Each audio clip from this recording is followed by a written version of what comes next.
Good news for taxpayers. More Texas cities learned yesterday that they are forbidden by law from raising taxes because they haven't completed an audit. This is Tuesday, August 18th, 2026. Texas Scorecard presents the day's first news for the Lone Star State. The Texas Minute, with your host, Michael Quinn Sullivan. Welcome to this Tuesday edition of the Texas Minute. American energy independence was highlighted yesterday in a visit to the Permian Basin by the U.S. Secretary of Energy. More on that story coming up. Attorney General Ken Paxton has notified more than 100 additional Texas cities that they can't raise their property tax rates above the no new revenue rate after his office found that they failed to meet state financial audit and transparency requirements. The latest notices expand Paxton's enforcement effort under that 2025 law that limits a non-compliant municipality's authority to raise property taxes. Back in May, the Attorney General notified more than 130 cities of the same restriction after reviewing records from more than 1,000 municipalities statewide. Under that law, municipalities must have their records and accounts audited annually and prepare an annual financial statement based on that audit. If they don't, they can't raise your taxes. A ticket lottery is now open for members of the public hoping to attend next month's Republican Midterm convention in Dallas. It's expected to draw more than 20,000 attendees and will feature President Donald Trump. The convention is scheduled for September 9th and 10th. Members of the public can request tickets for either day or both through the convention website. Winners will be notified on September 4th and will have 24 hours to claim their tickets.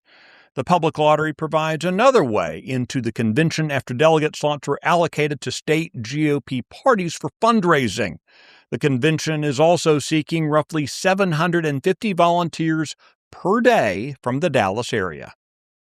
Texas A&M is refusing to fulfill multiple open records requests related to a senior administrator who serves on the board of a national organization that promotes left-wing ideological themes.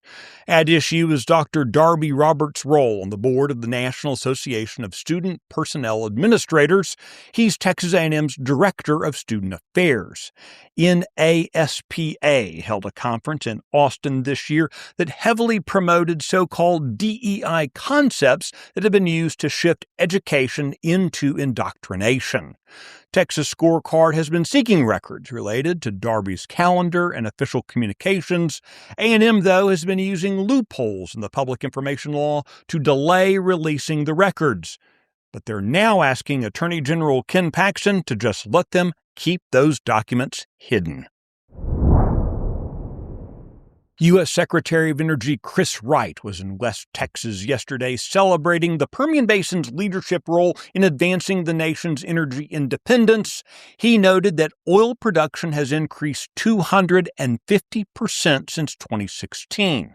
But when it comes to electricity, Wright said consumers must be protected and see their costs lowered. He explained that 3 proposed federal transmission corridors have been halted by the Trump administration, citing concerns over costs and reliability, as well as community opposition.